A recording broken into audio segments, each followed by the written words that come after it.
TVN24 news নেটওয়ার্কের সাপ্তাহিক আয়োজন 7 দিনের বিশ্ব অনুষ্ঠানে স্বাগত জানাচ্ছি আমি রানা রায়হান।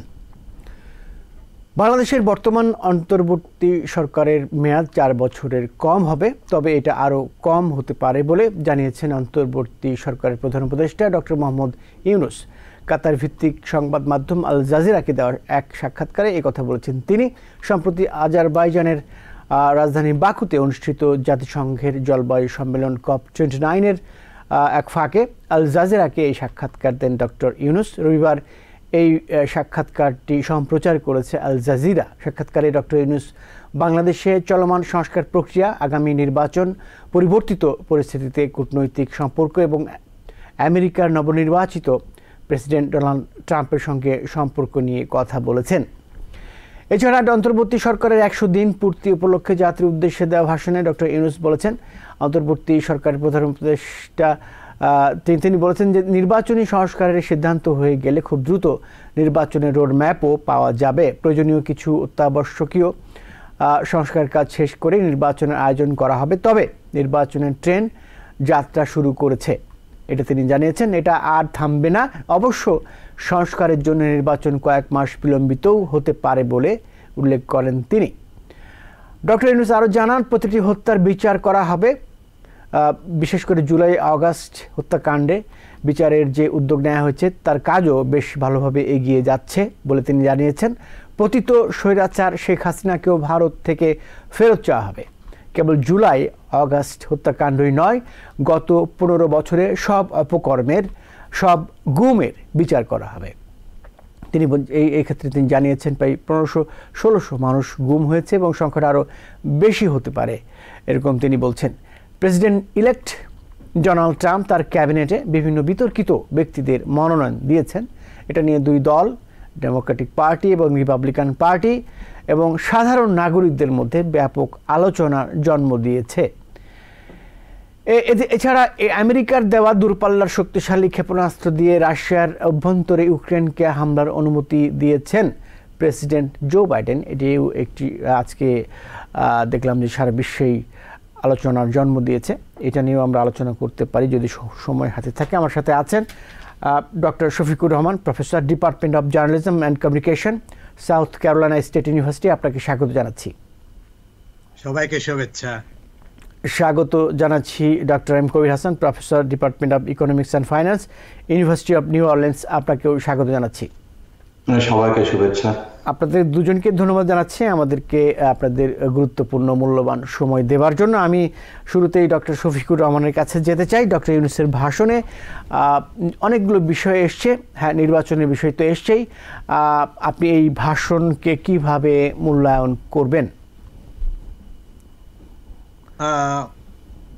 আমরা জানি ডক্টর ইউনূস সম্পর্কে উনি রাজনীতিবিদ নন, উনি একজন শিক্ষক এবং উনি ইকোনমিস্ট এবং উনি ইন্টেলেকচুয়াল হিসেবে উনি যে এইভাবে ইন্টারেস্ট নিয়ে দায়িত্ব নিতে চেয়েছেন তাও আমরা জানি যে দায়িত্ব নিতে চাননি, কিন্তু ছাত্রদের এই বিপ্লবের যে একটা কনটেক্সট এবং প্রয়োজন ছিল সেখানে উনি এগিয়ে এসছেন বাংলাদেশের এই ক্রাইসিস মোমেন্টে সাহায্য করার জন্য।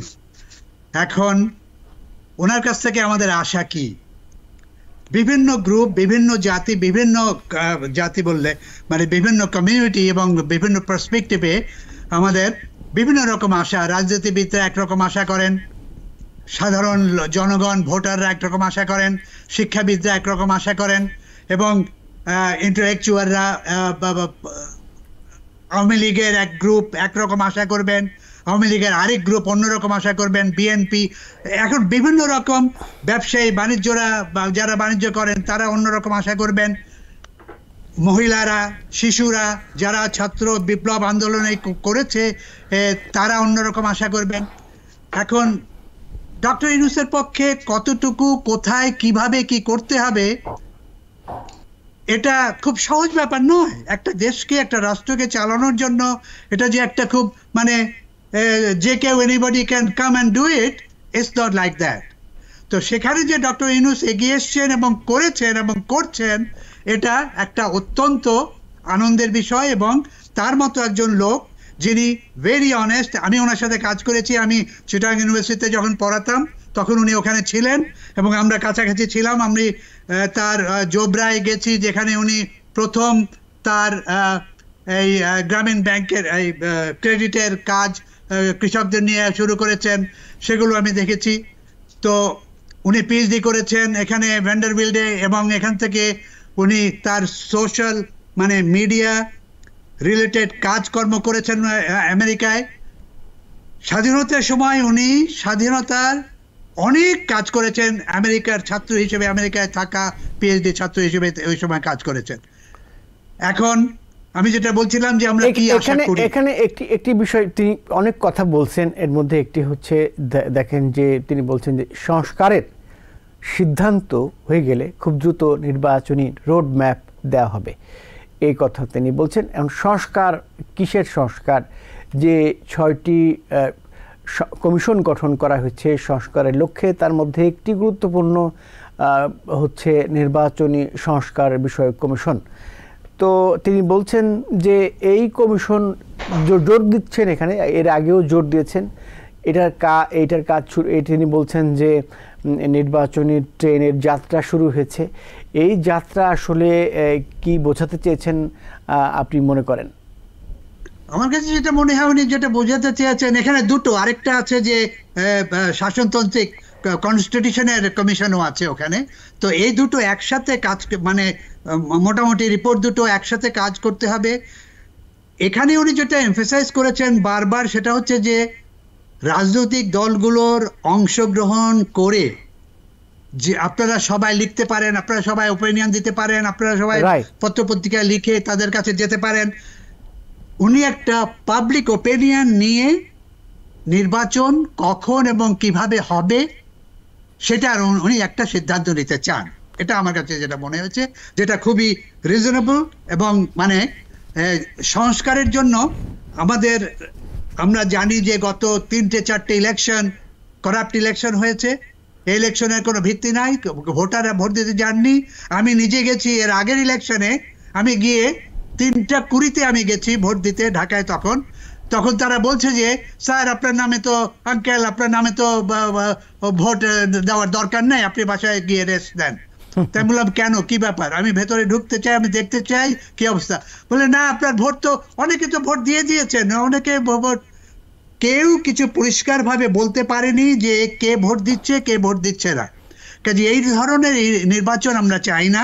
আমরা চাই এমন নির্বাচন এবং এই কমিশনের থ্রুতে এমন কতগুলো সংস্কার যেগুলো শক্তভাবে পরিষ্কারভাবে নির্বাচন হবে, যেখানে একটা সম্পূর্ণ সুন্দরভাবে একটা গণতান্ত্রিক প্রসেস এগিয়ে যাবে। এবং আমরা 3টে ব্রাঞ্চ আছে, লেজিসলেটিভ ব্রাঞ্চ এবং অ্যাডমিনিস্ট্রেটিভ ব্রাঞ্চ এবং জুডিশিয়ারি ব্রাঞ্চ। এই 3টো ব্রাঞ্চের যেন একটা ব্যালেন্স এবং কাজকর্ম কি হবে একটা পরিষ্কারভাবে এই নির্বাচনের জনগণ এবং সাধারণ লোক যেন জানতে পারে, বুঝতে পারে। তো আমার কাছে যেটা মনে হয় এটা একটা ভালো ইনিশিয়েটিভ।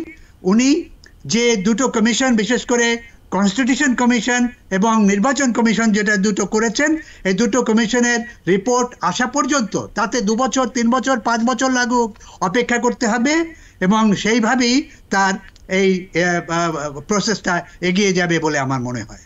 তিনি বলেছেন যে সাক্ষাৎকারে, আল জাজিরাকে দেওয়া সাক্ষাৎকারে, যে সংস্কারের জন্য বা নির্বাচনের জন্য 4 বছরেরও কম সময় লাগতে পারে, আরও কম সময় লাগতে পারে, এরকম একটা আইডিয়ার তিনি দিয়েছেন। যদিও আমরা দেখছি যে ইউরোপিয়ান বিভিন্ন দেশ বলছে যে তারা হচ্ছে যে এর মধ্যে, যেমন আজকে ব্রিটেনের একজন মন্ত্রী পর্যায়ের একজন নেতা তিনি বলছেন যে তারা এই সরকারের কাছ থেকে নির্বাচনী দিনক্ষণ চায়, এরকম কথা তিনি বলছেন।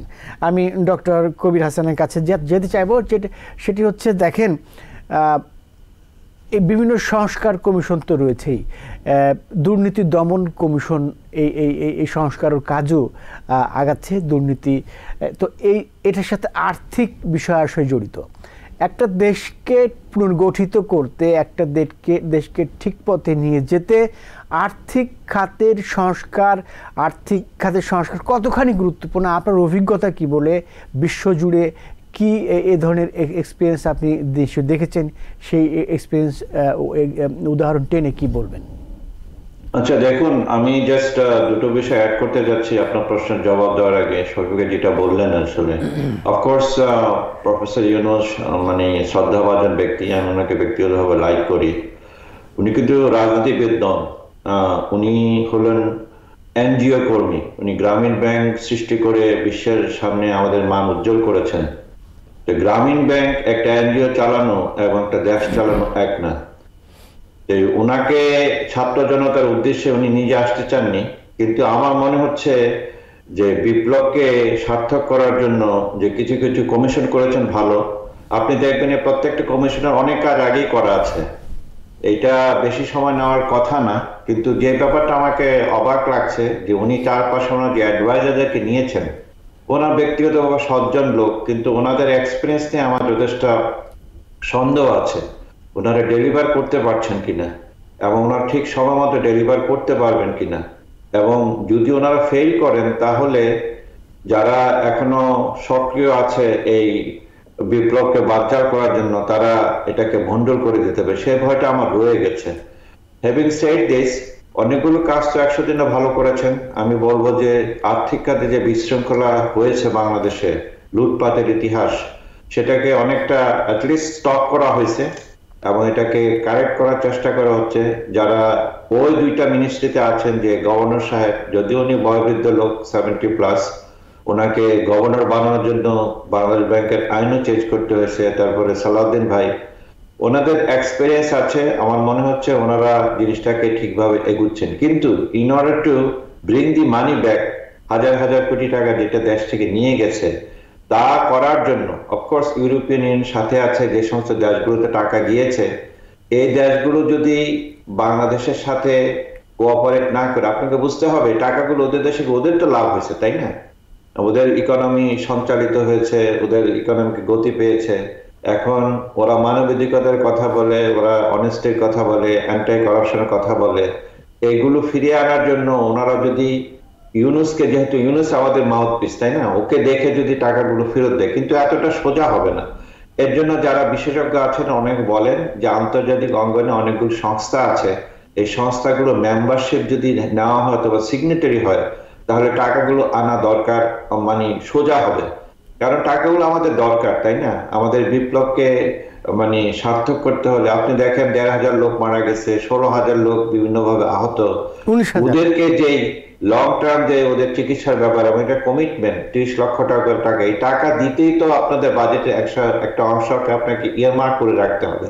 এই টাকাগুলি আনার ব্যবস্থা করতে হবে এবং চেষ্টা করে যাচ্ছেন, কিন্তু আনটিল আনলেস যারা এক্সপার্ট, যারা টাকা ফেরত আনেন এবং বিভিন্ন ইন্টারন্যাশনাল সিগনেটারি যাচ্ছেন, ওখানে সাইন করলে ব্যাপারটা বোধহয় সোজা হবে। এই জিনিসটা করা দরকার।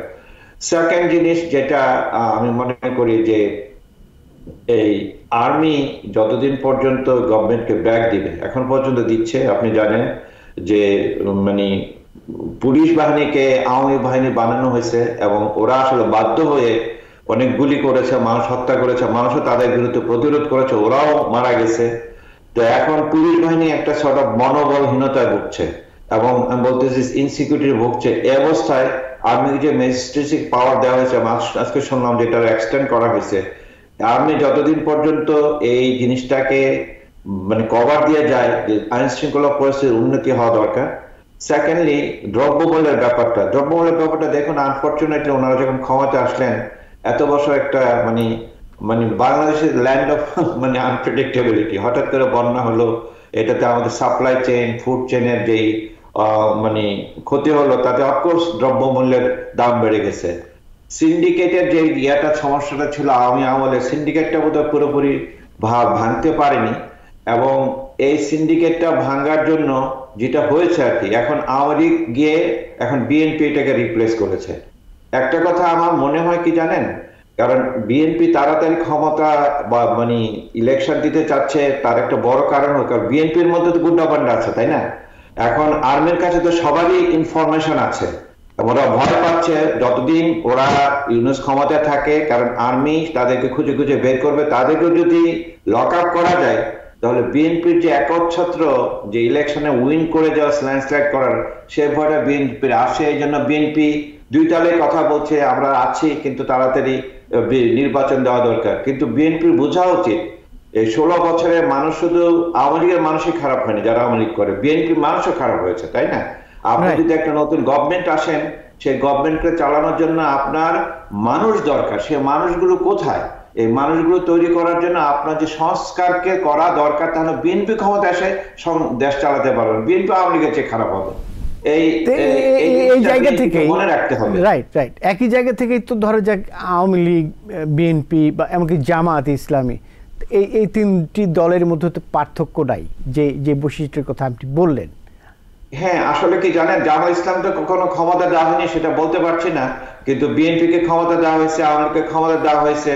ওরা কিন্তু ভালো কাজ করেনি। যে যায় মানে বলে রাবণ, মানে যে ক্ষমতা যায় তার চেয়ারটাকে চেঞ্জ করে ফেলে। কিন্তু এই মাইন্ডসেটটা চেঞ্জ করার জন্য যে সংস্কারগুলো আসলে দরকার, সাইমultaneously নির্বাচনের ট্রেন শুরু হয়েছে, কিন্তু সংস্কার যদি হয়, যে গভর্নমেন্টই ক্ষমতা আসুক, গভর্নমেন্টের দেশ চালার জন্য সুবিধা হবে। নট অনলি দ্যাট, এই সংস্কারের জন্য একটা কমিটমেন্টও দিতে হবে যে তোমরা ক্ষমতায় গিয়ে এগুলোকে বাস্তবায়ন করবে। আপনারা জানেন যে এটা অন্তর্বর্তী সরকার। আর সময়ের কথা যেটা বললেন আপনি, আমি প্রথমে বলেছিলাম যে শুরু হয়েছে মিনিমাম 3 বছর আগে প্রফেসর ইউনূস কিছুই করতে পারবেন না। 3 থেকে 4 বছর যেটা বলছেন সেটাই রিজনেবল, কারণ যে 5 বছরে সেটা তো অন্তর্বর্তীকালে সরকার হলো না। আরেকটা ব্যাপার যেটা নিয়ে অনেকেই কথা বলেন যে বিপ্লবের যে অরিজিনাল মিস্টেক গুলো হয়েছে, যে এই ক্ষেত্রে দেখেন আপনি নির্বাচন কমিশন করবেন, এখন কে করবেন? আপনার যে প্রেসিডেন্ট সে অনির্বাচিত সেন্স, যে সব মানে বিপ্লবের যে একটা অনির্বাচিত প্রেসিডেন্ট এখন নির্বাচন কমিশন করবেন। এইগুলো যে মানে তাড়াহুড়ো করে যে ভুলগুলো হয়েছে, ভুলগুলোকে একটা যৌক্তিক পর্যায়ে আনতে হবে, তা না হলে কিন্তু যে ছাত্র জনতা যে বিপ্লব করেছে তার মধ্যে ফাটল ধরবে, এবং যদি ঐক্য ভাঙতে পারে তাহলে বিরোধী শক্তি যারা এই বিপ্লবকে সমর্থন করছে না তাদের আবার ক্ষমতায় চলে আসার সম্ভাবনা আছে। ডক্টর মোহাম্মদ ইউনূস বলছেন যে এই পতিত স্বৈরাচারের লোকজন তারা এই অন্তর্বর্তী সরকারের মধ্যে ফাটল ধরানোর চেষ্টা করছে, এবং তারা এখনো পর্যন্ত তিনি বলছেন তার লেগে আছে যাতে এই সরকারকে ব্যর্থ করা যায়, এবং তারা এই জন্য মহাপরিকল্পনা করছে এই স্বৈরাচারের দোসররা, এরকম তিনি সরাসরি বলছেন। আশার কথাও আছে ডক্টর শফিকুর রহমান, যেমন এই প্রথমবারের মতো ইউরোপিয়ান ইউনিয়নের 27 জন রাষ্ট্রদূত, যাদের মধ্যে 20 জন নয়াদিল্লিতে অফিস করেন, 7 জন ঢাকায় অফিস করেন, এই 27 জন রাষ্ট্রদূত আগামী কয়েকদিনের মধ্যে একসাথে ডক্টর ইউনূসের সাথে সাক্ষাৎ করবেন, বৈঠক করবেন। এইটা কতখানি তাৎপর্যপূর্ণ আপনার কাছে মনে হচ্ছে এবং কেন? অত্যন্ত তাৎপর্যপূর্ণ নিশ্চয়ইভাবে, কারণ আমাদের এখনো এই সরকারের একটা ফর্মাল স্ট্রাকচার এবং পলিসি তৈরি হয়নি। তো এখন যে ভুলগুলো, যে অন্যায়গুলো আওয়ামী লীগ সরকার এবং করে গেছেন, এইগুলো কারেকশন করতেই অনেক সময় লেগে যাবে। এখন এই আগামী 2 বছর 3 বছরের ভেতরে নির্বাচনের আগে যে সংস্কারগুলো করা দরকার, সেই সংস্কারের জন্য এক্সপার্টিস দরকার, সংস্কারের জন্য সাপোর্ট, ফাইন্যান্সিয়াল সাপোর্ট দরকার, এবং সংস্কারের জন্য জনগণের মতামত দরকার। এই তিনটে যখন একসাথে হতে পারবে, তখন সংস্কারগুলো খুব এফেক্টিভভাবে মানুষের কাছে প্রেজেন্ট করা যাবে। প্রথমে হলো তৈরি করা যাবে, তারপরে মানুষের কাছে প্রেজেন্ট করা যাবে। এখন এটা করার জন্য একটু আগে প্রফেসর কবির হাসান খুব ভালো বলেছেন যে আমাদের এই লোকগুলো কোথায় পাবো। আমাদের দেশের ভেতরে যে লোক ছিল, যে এক্সপার্টিস ছিল, তারা অনেকেই কোঅপারেট করছে না। এখন আমাদের যেটা দরকার সেটা হচ্ছে যে ইন্টারন্যাশনাল কমিউনিটি থেকে দরকার হলে, বা বিদেশে যারা বাংলাদেশি রয়েছেন তাদের কাছ থেকে এক্সপার্টিস এনে, বা তাদেরকে এখানে এনে এই কমিশনে এই বিভিন্ন জিনিসের ডিটেলগুলোকে একটা পরিকল্পিত একটা সুন্দর প্ল্যানের মতো করে যেন প্রেজেন্ট করা যায় এই সংস্কারগুলো, এটা দরকার। এবং সেটা করার জন্য আমাদের বিভিন্ন দেশের সাপোর্ট দরকার, অর্থনৈতিক দরকার, সাপোর্ট এবং এক্সপার্টিস। সেই জন্য এই 20 জন অ্যাম্বাসেডার এবং অন্যরাও আমাদের সাহায্য করার সাহায্য করতে এগিয়ে এসছে। আরেকটা জিনিস আছে, সেটা হচ্ছে ভারত। ইন্ডিয়ান যে রোলটা এই বাংলাদেশের বিরুদ্ধে এ পর্যন্ত 100 দিন পার হয়ে গেছে, রাইট, ইন্ডিয়ার সাথে বাংলাদেশ সরকারের কোনো যোগাযোগ হয়নি। প্রাইম মিনিস্টার মোদি কোনো ইনিশিয়েটিভ নিয়ে কোনো রকম কোঅপারেশন বা সাপোর্ট করার কোনো রকম সিম্বল, কোনো রকম জেস্টার আমরা দেখিনি। তো এই যে একটা সিচুয়েশন, রাষ্ট্রদূত কিন্তু দেখা করেছেন, বিভিন্ন উপদেষ্টার সাথে রাষ্ট্রদূত দেখা করেছেন, কিন্তু রাষ্ট্রদূতের দেখা করাটা যথেষ্ট নয় এই পর্যায়ে। এই পর্যায়ে দরকার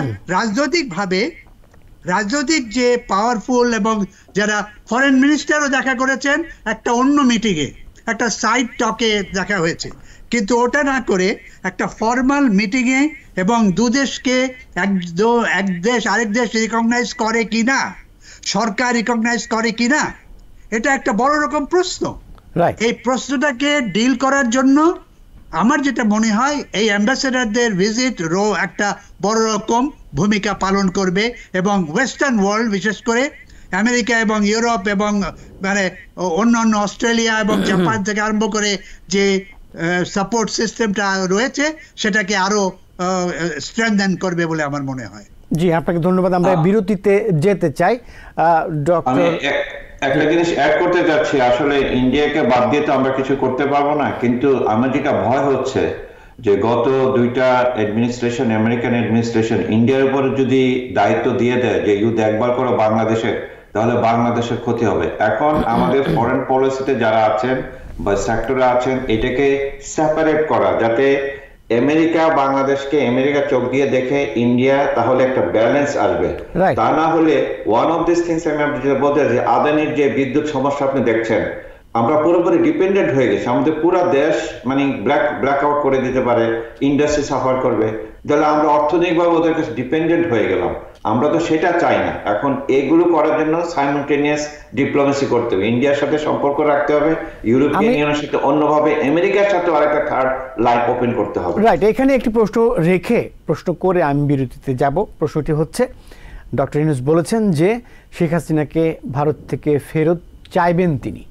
হ্যাঁ, তো এই ফেরত চাওয়াটা প্রথমত ভারত দেবে কিনা, এবং ভারতকে যদি বাধ্য করতে চায় সেক্ষেত্রে আমেরিকার হেল্প লাগবে কিনা, এবং সেক্ষেত্রে পরবর্তী প্রশাসন আমেরিকার বাংলাদেশকে এই ব্যাপারে হেল্প করবে কিনা। অনেকগুলো হাইপোথেসিসে একটা প্রশ্ন করার চেষ্টা করেছি। প্রশ্নটি উত্তর আমরা জানবার চেষ্টা করব। আপনারা সাথেই থাকবেন। দর্শক যারা অনুষ্ঠানটি দেখছেন, আশা করছি ভালো লাগছে। একটু পরে আসছি। আবারও স্বাগত জানাচ্ছি 7 দিনের বিশ্ব অনুষ্ঠানে। আমি চলে যাচ্ছি আমাদের অতিথিদের কাছে। ডক্টর কবির হাসান যে প্রশ্নটি করেছিলাম, আরেকটি উক্তি আমি আল জাজিরা থেকে ডক্টর ইউনূসের যে সাক্ষাৎকার সেখান থেকে দিয়ে দিচ্ছি। তিনি বলছেন, coat, I have friends in Democratic Party, I have friends in Republican Party, unquote. জি, দেখুন, অফকোর্স প্রফেসর ইউনূসের একটা গ্রহণযোগ্যতা আছে ডেমোক্রেটিক পার্টিতে, মোট গ্রহণযোগ্যতা দেন রিপাবলিকান পার্টি। আপনি জানেন যে রিপাবলিকান পার্টি আমেরিকাতে ইন্ডিয়ান অরিজিন বা ইন্ডিয়ান ভোট, এবং তাদের পাওয়ার, both financial and voting power is very strong. আপনি জানেন যে রিসেন্টলি লাস্ট ইয়াতে যে একটা মানে বক্তব্য দিয়েছে ট্রাম্পের মাধ্যমে এক্স হ্যান্ডেলে, তো কতটা পাওয়ারফুল হলে একটা আনভেরিফাইড একটা ইনফরমেশন প্রেসিডেন্ট ডোনাল্ড ট্রাম্পকে, মানে দেন ক্যান্ডিডেট, এটা পাবলিশ করেছে। তাই এই রিপাবলিকান পার্টিতে এখন আপনি অবাক হবেন যারা আমেরিকাতে মানে ইন্ডিয়ান অথবা মানে হিন্দু ভোটার আছে, আমার ইনফরমাল ইয়াতে তারা সাংঘাতিকভাবে ট্রাম্পকে সাপোর্ট করেছে। এই কারণে তারা ভাবছে যদি ট্রাম্প আসে তাহলে বাংলাদেশের মানে যে পরিকল্পিত, কল্পিত বা অতিরঞ্জিত যে হিন্দু নিধন বা হিন্দু সংঘাত হচ্ছে, এটা কমবে আর কি। এটা রেসপন্সিবল হচ্ছে কিনা আমি জানি না, কিন্তু এই ট্রাম্প অ্যাডমিনিস্ট্রেশন সময় ট্রাম্প হয়তো বা ইন্ডিয়ার কাছে ইজারা দিয়ে দিতে পারে বাংলাদেশকে।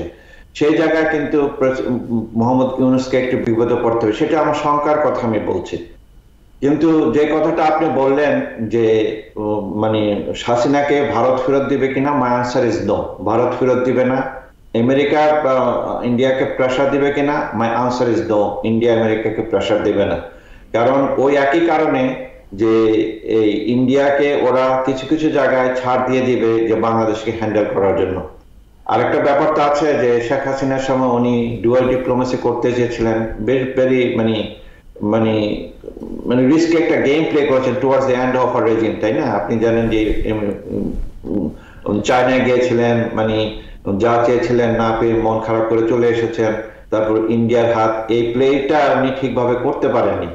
এবং সবচেয়ে দুঃখজনক ব্যাপার হলো যখন আপনি একটা কাজ সৃষ্টি করেন একটা ব্যক্তি হিসাবে, একটা দল হিসাবে, একটা মানুষ হিসাবে, তখন যে মানুষের অন্য সৃজনশীল ব্যাপারগুলো আছে, যে কথাগুলো আমাদের শফিক ভাই বললেন, যারা করতে পারতো বাংলাদেশকে এগিয়ে নেওয়ার জন্য। আওয়ামী লীগের মধ্যে অনেক ভালো লোক আছে, বিএনপির মধ্যে আছে, সুশীল সমাজের মধ্যে আছে, কিন্তু এই লোকগুলো গত 10-15 বছর ক্ষমতার স্ট্রাকচারের বাইরে ছিল। এই জন্য সরকারও একটা ভালো বুদ্ধি পরামর্শ থেকে মানে বিচ্যুত হয়েছে। কিন্তু এই জিনিসটার সাথে সাথে এটাও বলবো যে এইটার উপর খুব একটা ফোকাস না করে আমাদের যে সংস্কারগুলো যদি প্রফেসর ইউনূস সাহেব মনোনিবেশ করেন তাহলে ভালো কাজ হবে। ইয়েস, বিচার হচ্ছে, বিচার চলতে থাকবে, প্রতিটা হত্যাকাণ্ডের বিচার হবে এবং রায়টা হয়ে যায়, তারপরে হিস্ট্রি ঠিক করবে আস্তে আস্তে কখন কিভাবে এটাকে এক্সিকিউশন করা হবে। আপনি জানেন যে এই যে বঙ্গবন্ধু হত্যার বিচার নিয়েও অনেকগুলো হয়েছে, তারপর আস্তে আস্তে এটাকে ইমপ্লিমেন্ট করা হয়েছে। আসলে যে ভুলটা হয়েছে 1971-এ, যে আমাদের যে হত্যাযজ্ঞ হয়েছে, মানে সাধারণ ক্ষমা ঘোষণার মধ্যে দিয়ে বঙ্গবন্ধু এটা ভুলই করেছিলেন, কিছু একটা বিচার হওয়া দরকার ছিল। এবং একই ভুল যদি 2024-এ আমরা করি, যে আমরা বিচার না করি, তাহলে বিচারহীনতার সংস্কৃতি আমরা পৌঁছে যাবো। সবাই বলবে, ভাববে যে মানে গণেশ উল্টালে সবকিছু চেঞ্জ হবে। এই বিচারটা করতেই হবে এবং এই বিচারের বেলায় ছাত্র জনতা যারা বৈষম্য বিরোধী আন্দোলন আছে তাদেরকে একমত থাকতে হবে। মানে শেখ হাসিনাকে দেশে আনা যাবে না যাবে শেষ ইররিলেভেন্ট। জি, আমার একটি প্রশ্ন আছে আপনার কাছে, সংক্ষেপে বলবেন যে বাংলাদেশ যদি শেখ হাসিনাকে ফেরত চায় ভারতের কাছ থেকে, কেন ফেরত দেবে না? 2 নম্বর প্রশ্ন হচ্ছে আমেরিকা কেন এই ব্যাপারে হেল্প করবে না? ফেরত দিবে না কারণ ওরা এতটা নিমক হারাম না।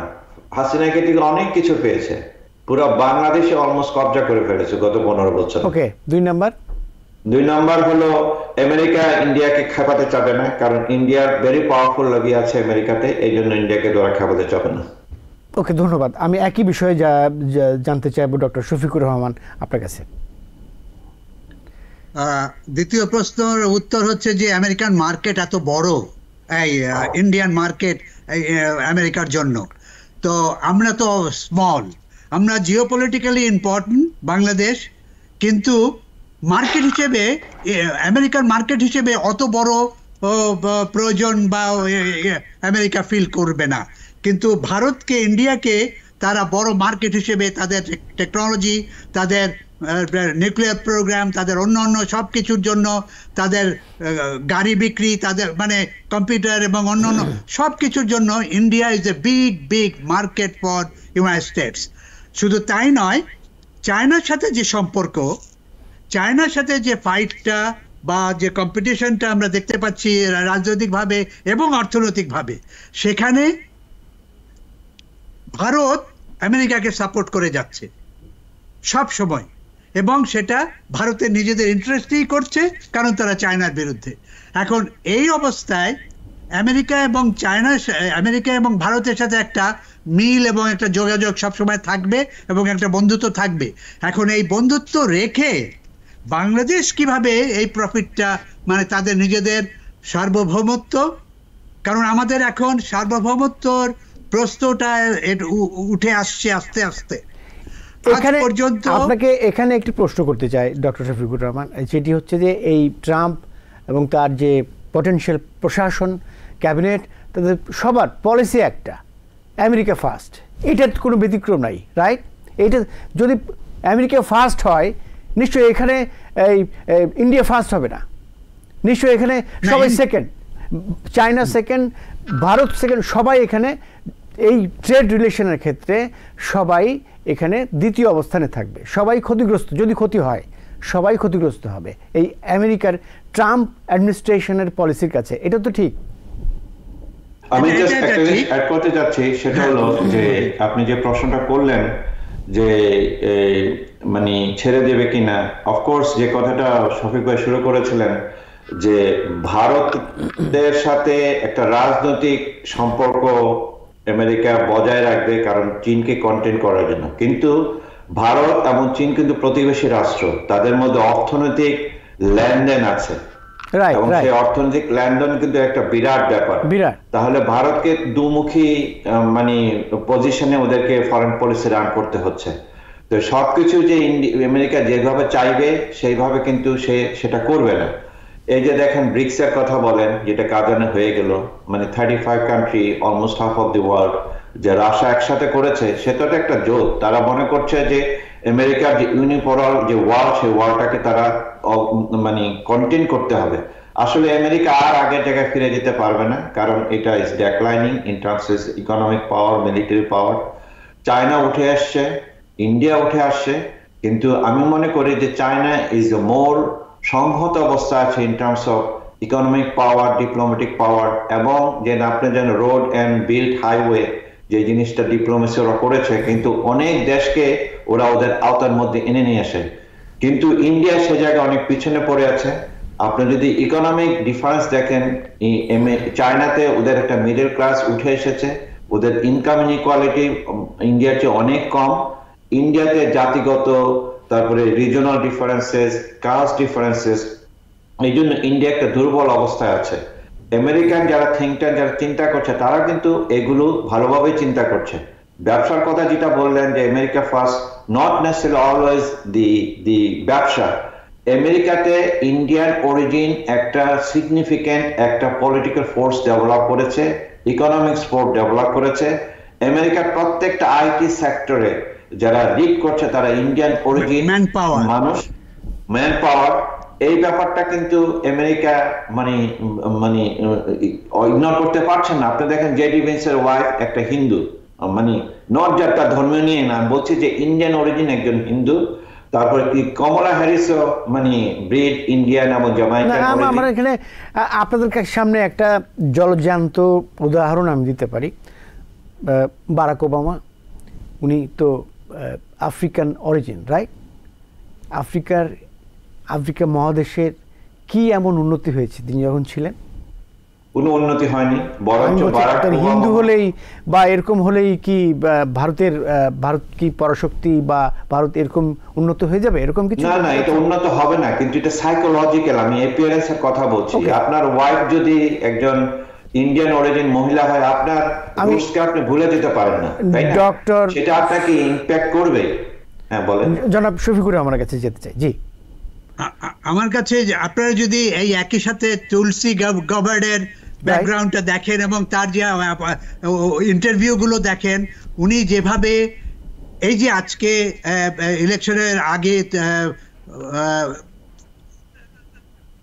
ট্রাম্প যে স্টেটমেন্টটা দিয়েছে, সেই স্টেটমেন্টটা দেওয়ার কারণটা কি, কোথা থেকে এসছে, আমরা এখন পরিষ্কারভাবে বুঝতে পারি যে তুলসী গাবার্ড একটা বড় রকম ভূমিকা সে পালন করেছে এটা করার জন্য। এবং তার যে হিন্দু সম্পর্কে, উনি কিন্তু ভারতীয় সিটিজেন নন, বা তার মা বাবাও ভারতীয় নন, কিন্তু উনি ওই ইসকন, যেটা মানে আমরা বলি যে কনসিয়াসনেস ফর তাদের কি বলে কৃষ্ণা কনসিয়াসনেসের যে আন্দোলনটা ছিল, তার মেম্বার ছিল তার মা, এবং সেইভাবে সে হিন্দুইজমকে অ্যাকসেপ্ট করে নিয়েছে।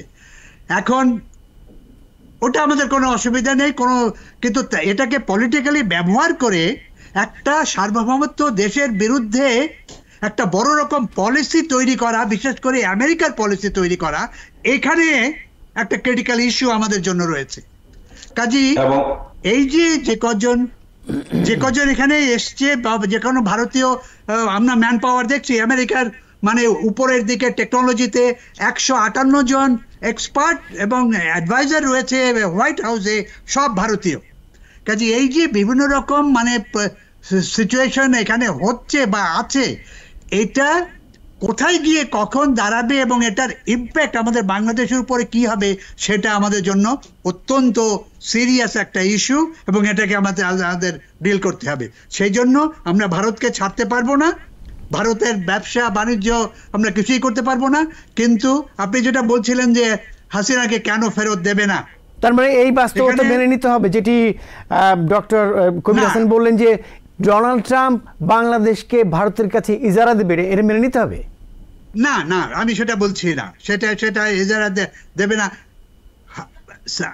হাসিনাকে ফেরত দেবে না এই জন্য কারণ হাসিনা যে সার্ভিসটা দিয়েছে সেই সার্ভিসটা ভারতের জন্য অত্যন্ত মূল্যবান, এবং এটা যদি সেই মানে ফেরত দেয় বা তাকে যদি ইগনোর করে তাহলে তাদের যে একটা ইন্টারডিপেন্ডেন্ট রিলেশনশিপ আমেরিকা এবং সারা পৃথিবীতে যে ভারত যে কমিটমেন্ট করে সেই কমিটমেন্ট রাখে নেই।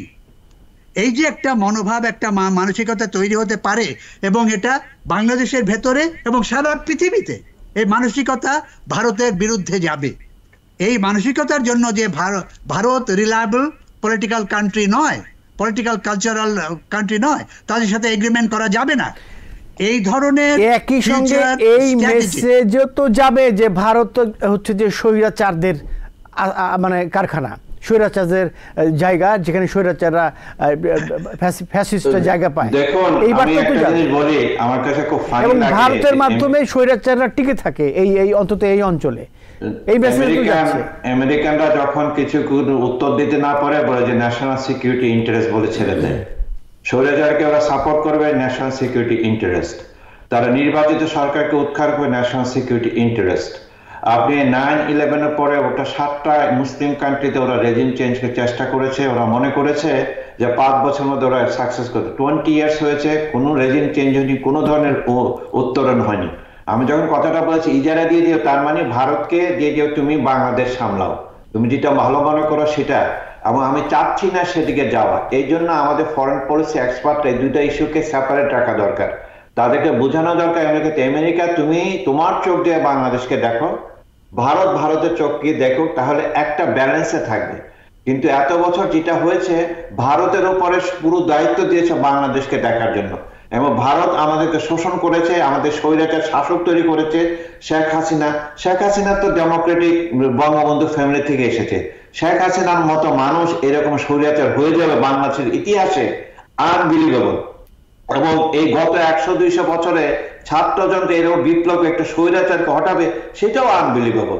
এই যে বিপ্লবের ফসলকে যে তোলার জন্য এখন আমাদের একটা ক্রিটিক্যাল টাইম নেশন হিসাবে সফরেনিটির কথা সবাইকে বারবার বলছেন, এইটা নিয়ে আমি কনসার্ন। যদি ভারত ইচ্ছা করলে ইট ম্যাটার অফ 5 আওয়ার্স বাংলাদেশকে ওরা টেক ওভার করতে পারে, যাদের যে জিও লোকেশনের কারণে। কিন্তু আমাদের সার্বভৌমত্ব রক্ষা করতে হবে। আমরা মানুষ হিসাবে বাঁচতে চাই। পাকিস্তান আমলে পাকিস্তানিরা আমাদেরকে মানুষ মনে করেনি, সেকেন্ড ক্লাস সিটিজেন মনে করতো। এখন আপনি দেখবেন অনেক ইয়াং জেনারেশন দেশে চলে যাচ্ছে, তারা একই জিনিস ফিল করতো যে ভারতের এসে তাদেরকেও নিজের দেশে সেকেন্ড ক্লাস সিটিজেন বানিয়েছে। এই জন্য তাদের ক্ষোভ আছে। রিগার্ডলেস অফ পলিটিক্যাল পার্টি, এই জিনিসটা আমাদের চেঞ্জ করা দরকার। আমার একটি জানবার ইচ্ছা, হাসিনাকে ফেরত দেবে কিনা, হাসিনাকে ফেরত দেবে কিনা এটা সম্পর্কে আমি জাস্ট একটা 10 সেকেন্ড, যে ভারতীয় ফরেন মিনিস্টার জয়শঙ্কর কিন্তু বলেছে যে বিগত প্রধানমন্ত্রী বাংলাদেশের পলিসি কিন্তু এখনো ক্লিয়ার নয়, ফেরত দেবে কি দেবে না আমরা এখনো জানি না। সিচুয়েশন এমন হতে পারে, পরিবর্তিত সিচুয়েশনে যদি আওয়ামী লীগের কোনো নতুন লিডার বেরিয়ে আসে, আওয়ামী লীগ যদি নতুনভাবে রিঅর্গানাইজ হয় এবং হাসিনা মাইনাস আওয়ামী লীগ মাইনাস হাসিনা, এরকমও একটা সিচুয়েশন হতে পারে, তখন সেই ভারত এগিয়ে আসতে পারবে এবং দিক না দিক তার বিচার হওয়া দরকার। রাইট রাইট, সেই ক্ষেত্রে কিন্তু সবচেয়ে বড় পয়েন্ট। সেই ক্ষেত্রে উন্নত দেশগুলো পরিষ্কারভাবে বুঝতে হবে, এবং এটা যেন বাংলাদেশের সভারেন্টি নির্ভর করে, এটা আমাদের একটা বড় রকম ইস্যু হয়ে দাঁড়াবে বলে ভবিষ্যতে আমার মনে হয়। শেখ হাসিনাকে ফেরত দেওয়ার বিষয়ে ট্রাম্প প্রশাসন, সম্ভাব্য ট্রাম্প প্রশাসন ছাড়া ইউরোপের দেশগুলো কি বাংলাদেশকে সহায়তা করতে পারে না? আমি এক কথা জানতে চাইবো আপনাদের দুজনের কাছ থেকেই। থিওরিটিক্যালি পারে কিন্তু প্র্যাকটিক্যালি করবে না, কারণ তাদের সাথে অন্য সম্পর্ক জড়িত। ডক্টর শফিকুর রহমান? আমি একই রকম, যে নিশ্চয়ই আমি মার্কেটের কথা বলছি। ভারত অনেক বড় মার্কেট, ইকোনমিক রিলেশনস এবং পলিটিক্যাল রিলেশনস, এবং চায়নাকে ফেস করার জন্য ভারতকে তারা ব্যবহার করবে, বাংলাদেশকে সেইভাবে তারা ব্যবহার করার প্রয়োজন ফিল করি। আমরা মার্কেটে হিসাব করে আমি জানি না, কনজিউমার হিসেবে ভারতের কনজিউমাররা কত কনজিউম করে এবং চায়নাররা কত কনজিউম করে, এরকম হিসাব নিয়ে আলোচনা করতে পারলে আমাদের যে সুবিধা হতো। আজকে যেহেতু সময় শেষ হয়ে যাচ্ছে, আর একদিন এই বিষয়টি আলোচনা করব যে কার বাজার কত বড়, এই হিসেবে গুরুত্বপূর্ণ দেশ কোনটি। ডক্টর শফিকুর রহমান আপনি ভালো থাকবেন, ডক্টর এম কবির হাসান আপনিও ভালো থাকবেন। আপনাদের সাথে আবারও দেখা হবে এরকম প্রাণবন্ত আলোচনা নিয়ে। সবাই ভালো থাকবেন। সবাইকে ধন্যবাদ। 7 দিনের বিষয় এই ছিল আজকের মতো। দেখা হবে আগামী পর্বে। সবাই ভালো থাকবেন, সুস্থ থাকবেন।